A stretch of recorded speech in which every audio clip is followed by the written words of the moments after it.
Syederalun Open House menjadi agenda rutin di setiap Idul Adha maupun Idul Fitri di rumah dinas pejabat tak terkecuali di Aceh. Jumat pagi, bertepatan dengan 10 Zulhijjah, Meligo Gubernur Aceh tampak ramai dengan kehadiran masyarakat. Meligo yang biasanya sepi pun sesak dengan tamu yang juga sibuk menyantap aneka hidangan yang telah disediakan. Gubernur dan istri memang menggelar jamuan terbuka bagi rakyatnya. Tak hanya di halaman depan Syederalun, para tamu pun dibolehkan menyantap hidangannya yang ada di teras dan bertandang ke ruangan dalam Meligo. Bagi masyarakat, kesempatan ini juga dimanfaatkan untuk bertemu pemimpinnya dan sekaligus melakukan foto bersama. Ada yang berbeda ya, setiap tahun juga yang seperti itu.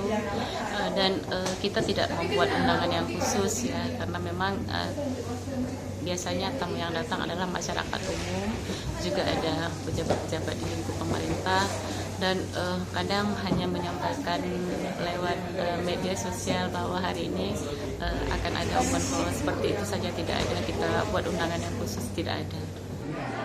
Sementara pihak Meligo sendiri menyediakan ribuan porsi hidangan dan ini ternyata sudah dipersiapkan sejak 2 minggu lalu.